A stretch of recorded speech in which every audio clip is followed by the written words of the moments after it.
কেন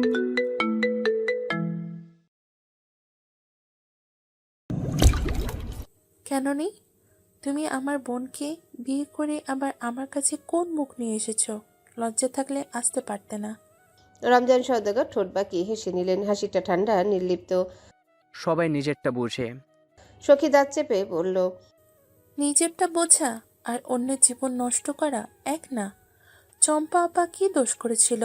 আমরা দুই বোন কি দোষ করেছিলাম? বেশি দূরে যাস না, যা হয়েছে তা অনেক আগের কথা। আমাদের জীবনে আগের কথা বলে কিছুই নেই। সখীর কণ্ঠ কেঁপে উঠল। প্রতিটা দিনই নতুন করে শুরু হয় সেই আগের কষ্ট দিয়ে। বাইরে তখনও হলিহাটের কোলাহল। ভেতরের ঘরটায় বাতাস যেন থমকে গেছে। রমজান ধীরে খাটের ধারে এসে বসে বললেন, এইসব কথা বাদ দে, আমি এসেছি অন্য কারণে। সখী তীব্র দৃষ্টিতে তাকালো। কোন কারণে? নিজের বউ রেখে শালির কাছে আসার কারণটা কি? রমজান চোখ নামিয়ে নিলেন। সব কথা মুখে বলতে হয় না। সখী হেসে উঠল, হাসিটা ভাঙা। ঠিক, কিছু কথা কাজে করে দেখাতে হয়। রমজান সওদাগর উঠে দাঁড়ালেন, গলার স্বরে হুমকির ছায়া। মুখ সামলে কথা বল, ভুলে যাস না চম্পা এখনো আমার ঘরের বউ। এই নামটা শুনে সখী থমকে গেল, তারপর খুব ধীরে বলল, ঘরের বউ হয়েও সে একা, আর আমি এই আলো ঝলমলে নরকে বন্দি। সখীর কথাটা শেষ হতে ঘরের ভেতর যেন একটা চাপা নীরবতা নেমে এলো। বাইরের হাসি হুল্লোড়, কিলকিল শব্দ সবকিছু হঠাৎ খুব দূরের মনে হতে লাগলো। রমজান সওদাগর কয়েক মুহূর্ত চুপ করে রইলেন, তার চোখে বিরক্তি আর অস্বস্তির মিশেল। নরক বলিস কেন? এখানে তোর থাকা খাওয়া সব চলছে। থাকা খাওয়া আর জীবন এক জিনিস না। আমরা মানুষ ছিলাম, আজ পণ্য। রমজান মুখ ঘুরিয়ে নিলেন। এইসব বড় বড় কথা আমার সামনে বলে লাভ নেই। আমি যা বলি তাই করলেই তোর ভালো। ভালো? সখী তিক্ত হেসে উঠল। ভালোটা কই? রমজান এক পা এগিয়ে এসে বললেন। চম্পার ব্যাপারে তুই মাথা ঘামাবি না, ও আমার ঘরের মানুষ। সখীর চোখ চলছল করে উঠল, তবু কাঁদল না। চম্পা আপার জীবনে ভালো কই? সে নিজের বুকের দিকে আঙ্গুল তুলল। আমাকে তো অনেক আগেই ঘরছাড়া করেছো। রমজান সওদাগর গভীর নিঃশ্বাস ফেললেন, কণ্ঠস্বরটা এবার একটু নরম। সবকিছু আমার হাতে ছিল না। সুখী পরিস্থিতি মানুষকে অমানুষ বানায় না, সখী থামিয়ে দিল। বানায় তোমাদের মতো লোকেরা। এই কথায় রমজান সওদাগরের চোখে ক্ষণিকের রাগ ঝিলিক দিয়ে উঠল। বেশি বাড়াবাড়ি করিস না। সখী চোখের পানি মুছে ঠোঁট চেপে বলল, শান্তাকেও তো বাদ দিলে না। ওই নেতাকে ফাঁসিয়ে বিয়েটা না দিলেও পারতে। ওয়াহিদ কপাল কুঁচকে গোয়েন্দা টিমের কাণ্ড কারখানা দেখছে। শ্যামবর্ণের তাহসিন তখন সাহেব সেজে ঠোঁটে জ্বলন্ত সিগারেট ধরিয়েছে। ওয়াহিদ তাকে ভালো করে পর্যবেক্ষণ করলো। তাহসিন নিজের দিকে ওয়াহিদ কেমন করে তাকিয়ে থাকতে দেখে কপাল কুঁচকে বলল, আপনার যে চরিত্রের সমস্যা আছে এটা মধুমিতা জানে? ওয়াহিদ হতভম্ব হয়ে বলল, বাজে কথা বলবেন না। তাহলে আমার দিকে এভাবে তাকিয়ে থাকার মানে কি? আমাকে কি আপনার গে মনে হয়? আমার বউ আছে ভুলে যাচ্ছেন বোধহয়। তাহসিন মাথার চুল পেছনে ঠেলে দিতে দিতে বলল, বউ তো আমারও আছে, আমি কিন্তু আমার বউ ব্যতীত অন্য কারোর দিকে এভাবে তাকিয়ে থাকি না। ওয়াহিদ চোখ সরিয়ে নিয়ে গলা খাকারি দিল। আপনি নিজেকে নিয়ে একটু বেশি সিরিয়াস মনে হয়। তাহসিন ভ্রু নাচিয়ে সিগারেটের ধোঁয়া ছাড়ল। আপনি তো আবার আমাকে দেখেন এমনভাবে তাকাচ্ছিলেন, মনে হলো প্রেমে পড়ে গেছেন। ওয়াহিদ বিরক্ত হয়ে বলল, আমি শুধু ভাবছিলাম আপনি সাহেব সেজে দাঁড়িয়ে আছেন অথচ আপনার জুতোর ফিতা খোলা। কথা হচ্ছে আজ হলিহাটে নতুন নতুন মেয়ে আনা হয়েছে। মূলত এদের জোর করে আনা হয় এখানে। শুধু যে এক জায়গা থেকে তাদের আনা হয় তা নয়, বিভিন্ন গ্রাম থেকে এখন অবধি এখানে হাজার খানিক মেয়েকে আনা হয়েছে। এখান থেকে বেশ মোটা দামে মেয়েদের বিক্রিও করা হয়। এসবের পেছনে কার হাত থাকতে পারে? হলিহাট তখন জমজমাট, উৎসব লেগে আছে পুরো মহলে। তিনতলার দক্ষিণ পাশের এক বিশাল ঘরে নারী নিয়ে মত্ত রমজান সওদাগর। ভালো মানুষের মুখোশের আড়ালে এক নোংরা মুখ লুকিয়ে আছে এই লোকের, যাকে গ্রামের মানুষ সম্মানের উঁচু জায়গায় রেখেছে। সেই মানুষটাই অতি জঘন্য। ঘরের ভেতরটা ভারী হয়ে আছে ধূপ আর মদের গন্ধে।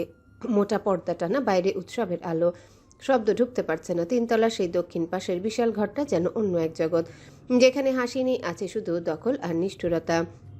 রমজান সওদাগর এলিয়ে পড়েছেন নরম গদির উপর, চোখ দুটো আধা খোলা, ঠোঁটে বিকৃত তৃপ্তির রেখা। তার সামনে বসে আছে একটি মেয়ে, নতুন আনা। বয়স আন্দাজ করা কঠিন, তবে চোখের ভেতরের ভয়টা খুব চেনা। এই হলিহাটে আসা প্রতিটা মেয়ের চোখে এই ভয় একরকম। মেয়েটা চুপ করে আছে, কথা বললে কি হবে সে জানে না, কাঁদলেও কেউ শুনবে না। ঘরের কোণে রাখা লণ্ঠনের আলোয় তার হাত দুটো কাঁপছে অজান্তেই। রমজান সওদাগর সেটা দেখেও না দেখার ভান করে বললেন, নাম কি? গলা ভারী, আদেশের স্বর। মেয়েটা একটু দেরি করে উত্তর দেয়, গলাটা যেন নিজের নয়। জানি না। রমজান সওদাগর হেসে উঠলেন। সেই হাসিতে কোনো আনন্দ নেই, আছে কেবল মালিকানার দম্ভ। এখানে নাম দিয়ে কি হবে? এখান থেকে বেরোলে নতুন নাম হবে।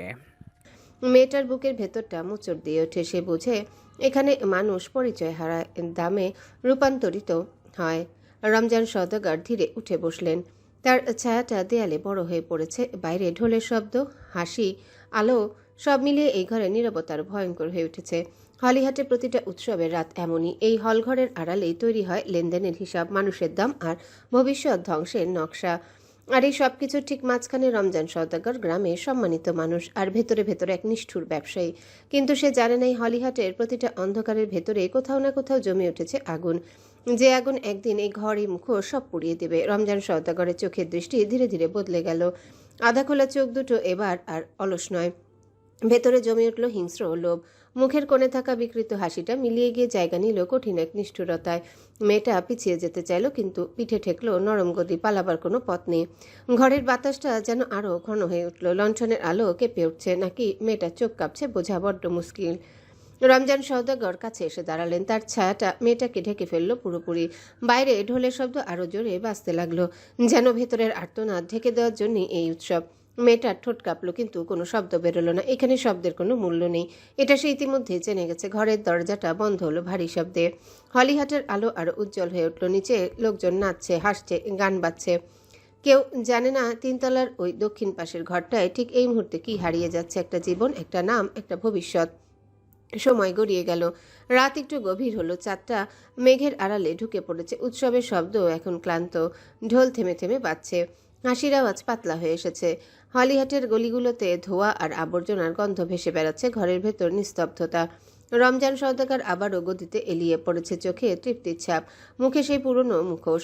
সব স্বাভাবিক, যেন কিছুই হয়নি। ঘরের এক কোণে মেয়েটা বসে আছে, মাথা নিচু, চোখ ফাঁকা, যেন এই শরীরটা ভেতরে সে আর নেই। নিজের সবচেয়ে বড় সম্মানটা আজ বিসর্জন হয়েছে এক নরপশুর ক্ষুধার কাছে।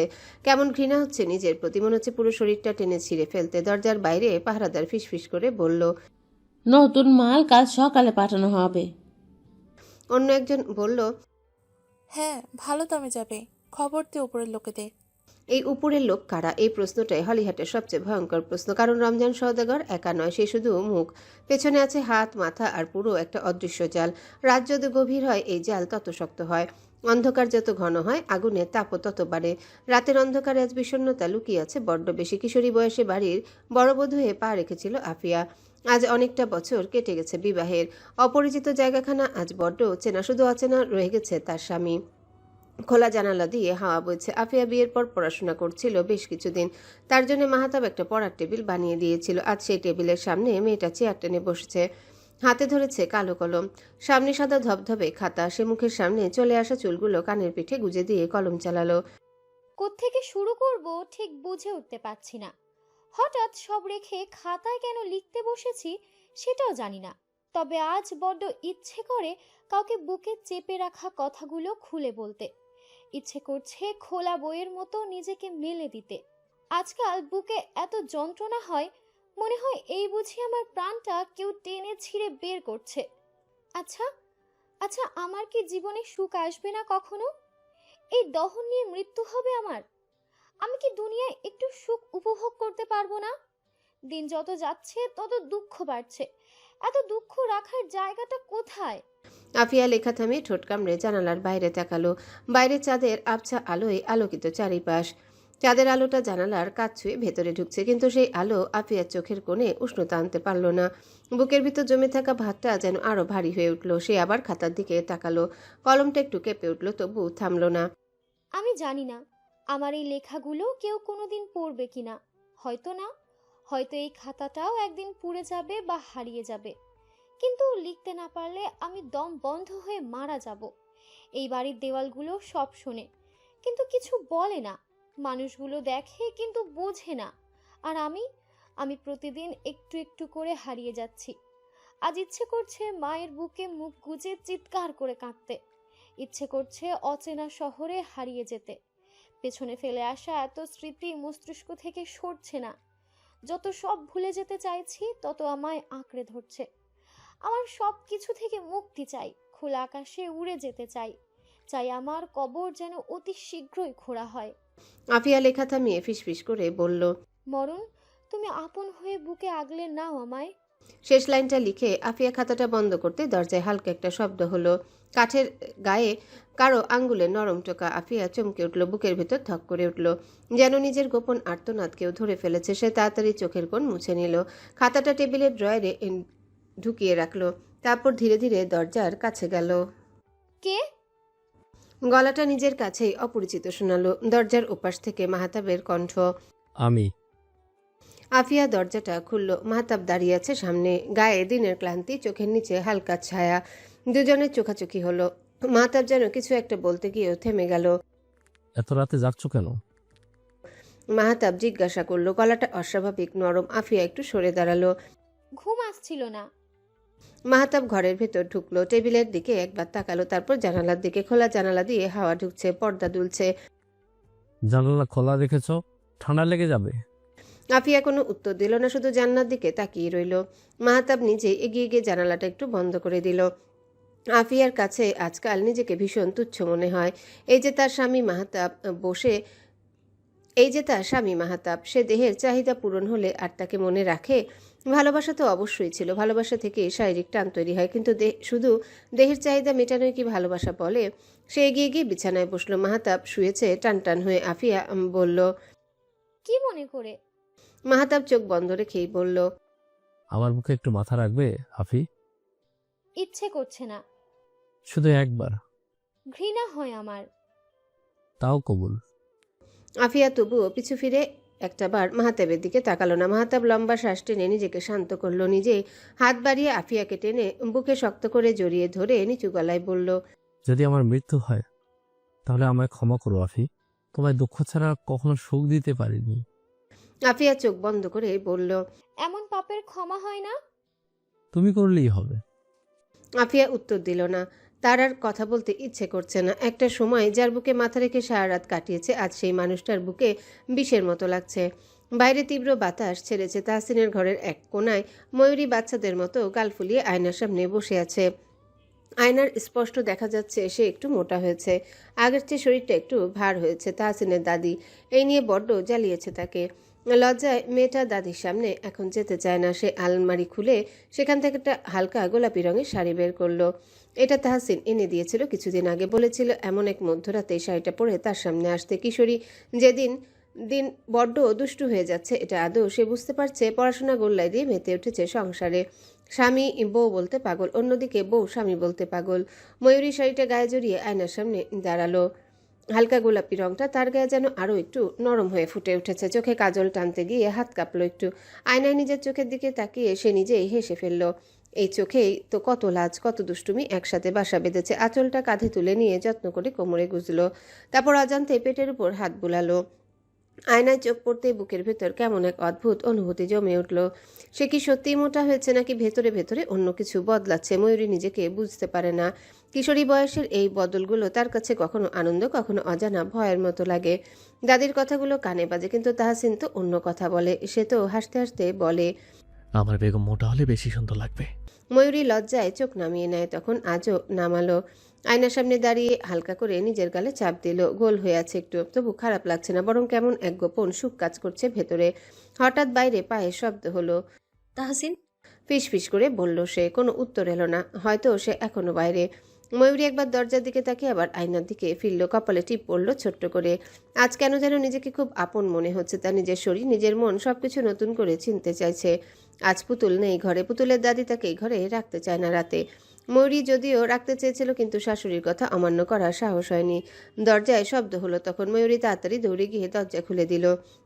তাহসিন ঠোঁট চেপে গম্ভীর হয়ে দাঁড়িয়েছিল বাইরে। হঠাৎ ময়ূরীকে নতুন রূপে নিজের সামনে দেখে স্তব্ধ হয়ে গেল। ড্যাব ড্যাব করে তাকালো তার কিশোরী বধূর দিকে। শুকনো ঢোক গিলল সে। ভেতরে ঢুকে দরজা আটকে বলল, বেগম আজ মিসবাহ তাহসিনের বেগম সেজেছেন। ময়ূরী লজ্জায় দৃষ্টি এদিক ওদিক করে বলল। আমার ভালো লাগছে না। তাহসিন তাড়াহুড়ো করে বলল। খারাপ লাগার প্রশ্নই আসে না। হুট করেই তাহসিন ময়ূরীকে পাজা কোলে তুলে নিয়ে পালঙ্কের নিকট এগিয়ে যাওয়ার চেষ্টা করলে ময়ূরী নাক সিটকে বলল। আমায় ভালো লাগছে না। বাইরে থেকে এসেই বাথরুমও শুরু করেছেন, পরিষ্কার হয়ে আসুন আগে। তাহসিন অধৈর্য হয়ে বলল।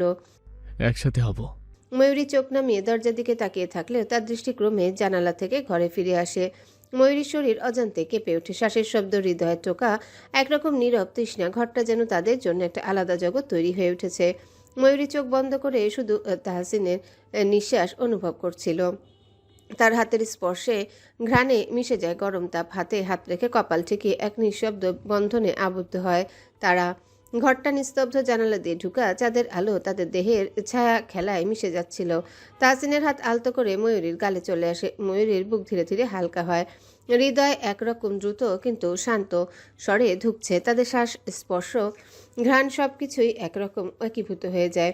ময়ূরী জানে এই মুহূর্তে তার শরীর ও মন একেবারে তাহসিনের কাছাকাছি। ঘরে আড়াল, রাতের নিস্তব্ধতা, চাঁদের আলো সবই তাদের নীরব মিলনের সাক্ষী। তারা একে অপরকে কাছে টানে, হাত, বাহু, শরীর সবকিছু দিয়ে এক অন্তরঙ্গ সংযোগ তৈরি হয়।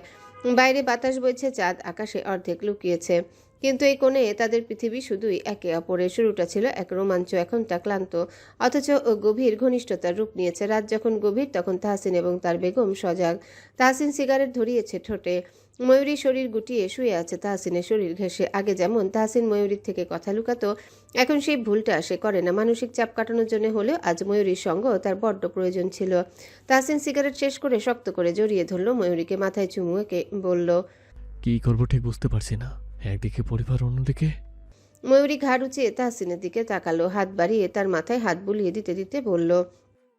হাজার প্রাণ বাঁচাতে যদি জীবন দিতে হয় তাহলে জীবন কুরবান করতেও পিছু পা হবে না।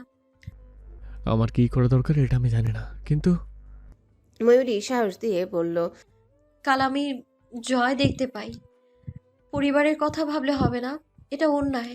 তাহসিন মাথা নাড়ালো। কাল তার জীবনের সবচেয়ে ভয়াবহ দিন হতে চলেছে, হয়তো জীবনের সবচেয়ে বড় সিদ্ধান্ত কাল তাকে নিতে হবে। ময়ূরী কথা এড়িয়ে গিয়ে তাহসিনের খালি বুকে নাক ঘষে বলল। আপনার মেয়ে আজ কি আবদার করেছে জানেন? তাহসিন বলল। কি বলেছে? তার একটা ভাই চাই। তাহসিন ঠোঁট টিপে হাসলো, বলল। আর আমার একটা রাজকন্যা। সওদাগর বাড়ির বিশাল অট্টালিকা, যে বাড়ির প্রতিটা ইটে আভিজাত্য আর ঐতিহ্যের আস্ফালন। এই অতিকায় রাজপ্রাসাদে ছোট বউ হয়ে যেদিন ময়ূরী পা রাখল সেদিন অনেকেই বাঁকা চোখে তাকিয়েছিল। অঢেল প্রাচুর্যের এই ভিড়ে ময়ূরী ছিল এক চিলতে সাদামাটা রোদ্দুরের মতো। যেখানে দামি ঝাড় লণ্ঠনের নিচে হীরের গয়নার ঝিলিক চলে, সেখানে ময়ূরী কেবল একজোড়া কাচের চুড়িয়া সুতির শাড়িতে নিজের স্বাচ্ছন্দ্য খুঁজে নেয়। বাড়ির বড় কর্ত্রী যখন আভিজাত্যের পাল্লায় সম্পর্কের ওজন মাপেন, ময়ূরী তখন রান্নাঘরে কাজের মানুষের সাথে হাসি মুখে গল্প জুড়তে ব্যস্ত। তার কাছে সংসার মানে কর্তৃত্ব নয়, বরং সবাইকে এক সুতোয় বেঁধে রাখা। বেশ কয়েকদিন আগে একদিন সন্ধ্যায় ড্রয়িং রুমে যখন সম্পত্তি আর বিষয় আশায় নিয়ে উত্তপ্ত আলোচনা চলছিল, তখন ময়ূরী আলতো পায়ে সেখানে গিয়ে দাঁড়ালো। তার হাতে ছিল বাড়ির সবার জন্য নিজের হাতে বানানো গরম চা। বড় যা শান্তা তাচ্ছিল্যের স্বরে বলল। এত বড় পরিবারের মান সম্মান কি এইসব সাধারণ চা নাস্তায় থাকে ময়ূরী? একটু রাজকীয় চালচলন শিখতে পারো না? ময়ূরী মৃদু হেসে ধীর কণ্ঠে উত্তর দিল। সোনা তো তপ্ত আগুনে পড়লেই তবে চেনা যায়। এই বিশাল অট্টালিকার সম্পত্তি হয়তো আমাদের ক্ষমতা দেখায়, কিন্তু একে কি সংসার বলা যায়? সংসার তো সেই জায়গা যেখানে বড় ছোট ভেদাভেদ ভুলে এক থালায় ভাত খাওয়া যায়, যেখানে প্রাচুর্যের অহংকার নেই, আছে শুধু একে অপরের প্রতি অগাধ বিশ্বাস। তার স্বামী তাহসিন দূর থেকে ময়ূরীর স্নিগ্ধ রূপ দেখছিল। সে জানে হাজার কোটি টাকার ভিড়ে ময়ূরী হলো একমাত্র শুদ্ধ সোনা। যে বাড়ির মানুষগুলো যন্ত্রের মতো ছুটছে, সেখানে ময়ূরী হলো সেই শীতল ছায়া, যে মায়ার প্রলেপ দিয়ে ভাঙা সম্পর্কগুলো জুড়তে জানে। বড়দের ভ্রুকুটি উপেক্ষা করে ময়ূরী তার সাধারণত্বের মহিমায় পুরো বাড়িকে এক অদ্ভুত মায়ার জালে জড়িয়ে ফেলেছিল। সে বুঝেছিল বড় পরিবারের বউ হওয়া মানে কেবল শাসন করা নয়, বরং পরম মমতায় সবাইকে আগলে রাখা। তার কাছে সেই ভাঙা চালার স্বপ্ন আর এই সওদাগর বাড়ির বাস্তবতা সবই এক হয়ে যায় যখন সে দিন শেষে তাহসিনের চোখে নিজের জন্য এক ফালি নিশ্চিন্ত আশ্রয় দেখতে পায়। ষোড়শীর কাঁধে বিশাল পরিবারের ভার হয়তো ভারী ছিল, কিন্তু তার হৃদয়ের সরলতা সেই ভারকে ভালোবাসার পালকে রূপান্তরিত করেছিল। তাহসিনের জীবনে ময়ূরের আগমন সহজ ছিল না, কারণ সে শুধু একজন স্বামী নয়, একটি 4 বছরের শিশুর বাবা, পুতুল সওদাগর। নামটার মতোই ছোট্ট গোলগাল চোখ দুটো বিস্ময়ে ভরা একটা ছোট্ট বাচ্চা। ময়ূরী যখন এই বাড়িতে বউ হয়ে আসে তখন পুতুলের পৃথিবীটা ছিল অদ্ভুতভাবে নিঃসঙ্গ। মায়ের শূন্যতা সে বোঝে না, শুধু অনুভব করে। মাঝে মাঝে হঠাৎ চুপ হয়ে যায়, আবার হঠাৎই কান্নায় ভেঙে পড়ে। কেউ জিজ্ঞাসা করলে উত্তর দেয় না, শুধু বাবার গলা খুঁজে বেড়ায়। প্রথম দিন পুতুল ময়ূরীকে দেখেছিল দূর থেকে। নতুন মানুষ, নতুন গন্ধ, সে ভয় পেয়েছিল বাবার পাশে এক অচেনা নারীকে দেখে। ময়ূরী সেটা বুঝেছিল এক নজরে, কাছে যায়নি, জোর করে আদর করতে চায়নি, শুধু নিচু হয়ে পুতুলের চোখের দিকে তাকিয়েছিল। পরের দিন সে পুতুলের জন্য নিজের হাতে রুটি বানিয়েছিল, ছোট ছোট গোল করে। আরেক দিন চুলে বেনি করে দিতে চেয়েছিল, যদিও ঠিকঠাক পারছিল না। কয়েকদিন পর এক সকালে রান্নাঘরে দাঁড়িয়ে থাকা ময়ূরীর আঁচল ধরে টান দিয়েছিল পুতুল। খুব ছোট্ট গলায় বলেছিল, মা। শব্দটা শোনার সঙ্গে সঙ্গে ময়ূরীর বুকটা কেঁপে উঠেছিল। সন্তান গর্ভে ধারণ না করেও এক শিশুর জননী পদবি গ্রহণ করেছিল আল্লাহকে সাক্ষী রেখে। তাহসিন দূর থেকে দেখেছিল দৃশ্যটা। বড় বাড়ির মানুষগুলো তখনও ফিসফাস করত। নিজের সন্তান নয়, কতদিন টানবে? ষোড়শী বউ এত দায় সামলাতে পারবে? কিন্তু ময়ূরী জানতো মা হওয়ার জন্য রক্ত লাগে না, লাগে বুক ভরা মমতা। সে পুতুলকে কোলে নিয়ে ছিল যেমন করে, তাতে কোনো হিসাব ছিল না নিজের। পরের রাতে পুতুল ঘুমিয়ে পড়লে ময়ূরী তার কপালে হাত বুলিয়ে দিত। এই বাড়ির আভিজাত্য, সম্পত্তি, ক্ষমতার বাইরে ছোট্ট শিশুটাই ছিল তার সংসারের প্রথম শিকড়। ষোড়শী বয়সে যে দায় অনেকের কাছে বোঝা, ময়ূরীর কাছে সেটাই হয়ে উঠেছিল দোয়া। আজ তার সেই কন্যা সন্তান তাকে মা বলে ডাকে, বুকের মাঝে সিটিয়ে থাকে সারাক্ষণ। কি যে সুখ সুখ অনুভূতি জেকে বসে হৃদগহীনে, তা সে মুখে বলে বোঝাতে পারবে না এই ছোট্ট মেয়েকে তুচ্ছ তাচ্ছিল্য করতে। ভোর সকাল, তখন বাইরে অদ্ভুত বিস্ময় ছড়িয়ে আছে। খানিকক্ষণ আগে নামাজ শেষ করে ময়ূরী পুতুলকে নিয়ে শুয়েছে বিছানায়।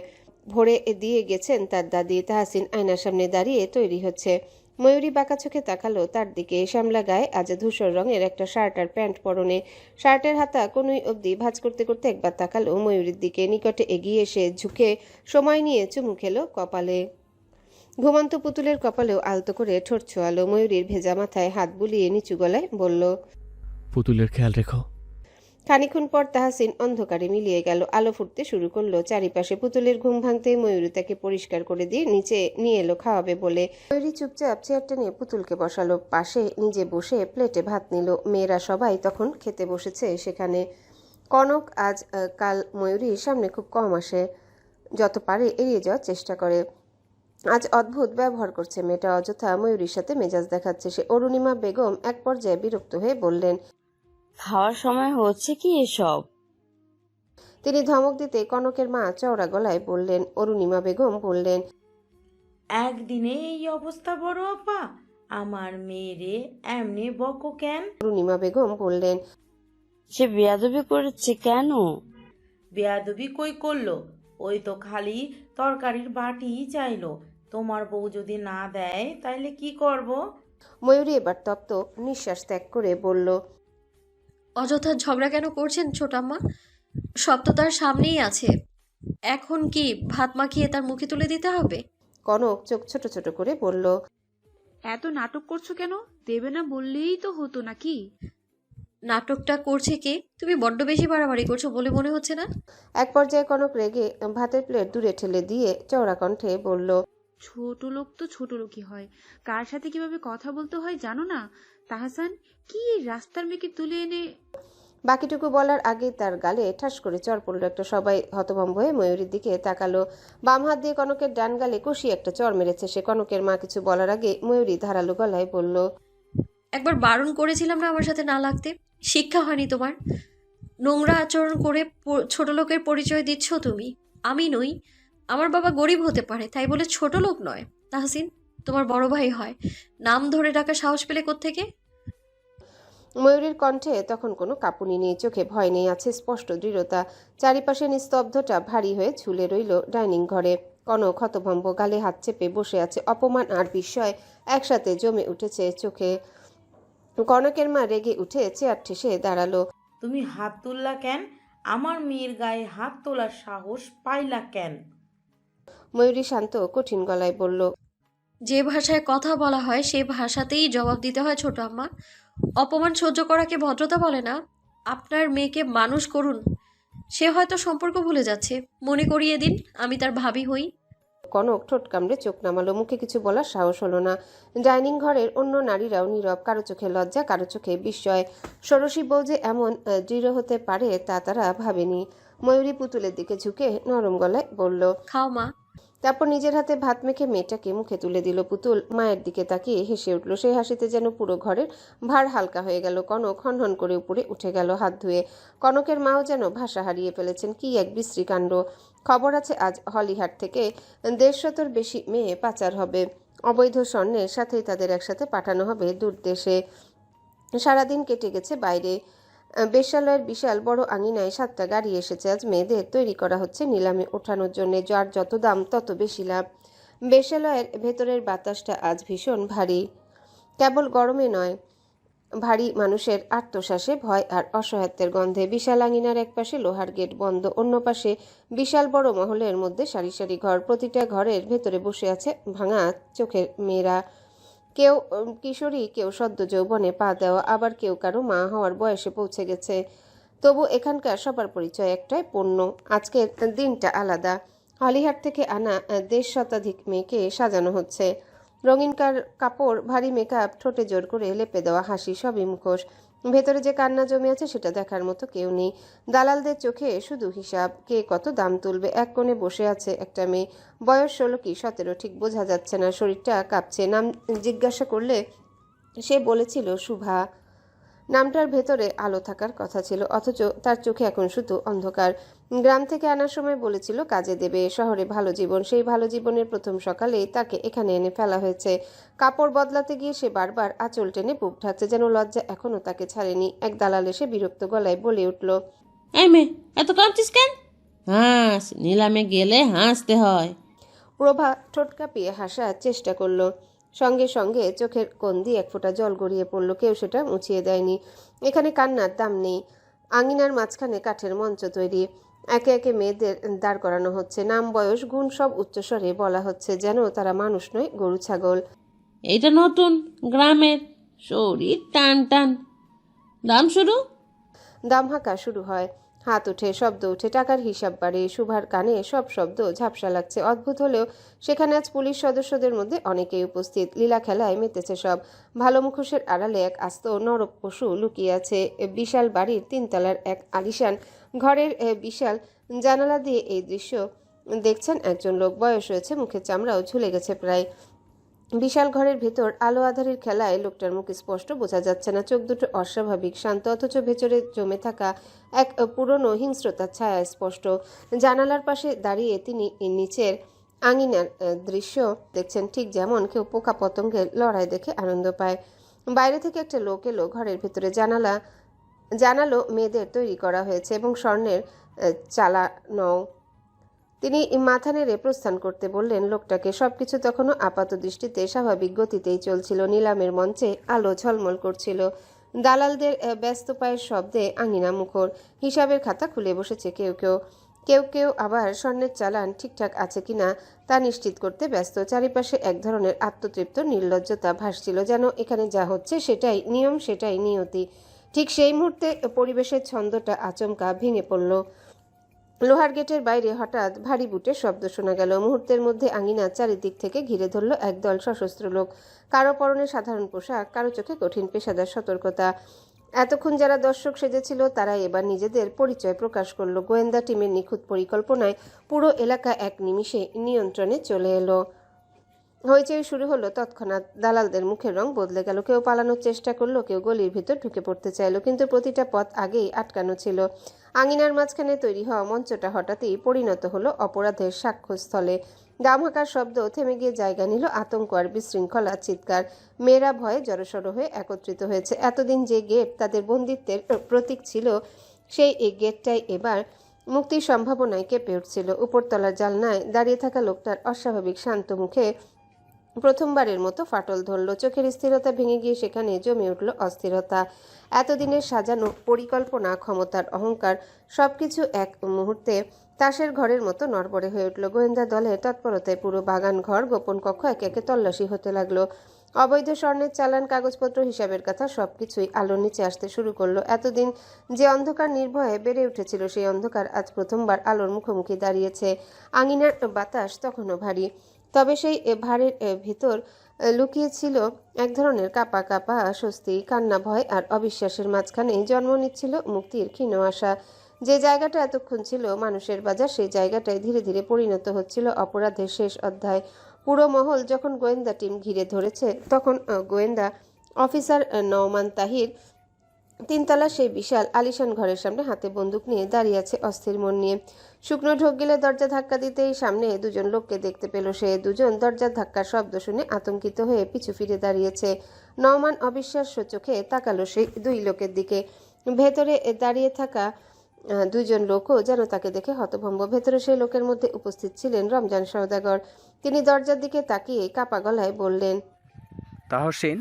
হ্যাঁ, এতদিন যারা নওমান তাহিরকে জানতে চেয়েছিল, সেই নওমান তাহির রহমান সওদাগরের ছোট পুত্র মিসবাহ তাহসিন সওদাগর। এই বিশাল কেস তার ঘাড়ে এসেছিল বলে নিজ গ্রামে এসেছিল পরিচয় গোপন করে। নিজে গোয়েন্দা অফিসার হলেও খুনাক করে টের পায়নি নিজের পরিবার এর সাথে জড়িত।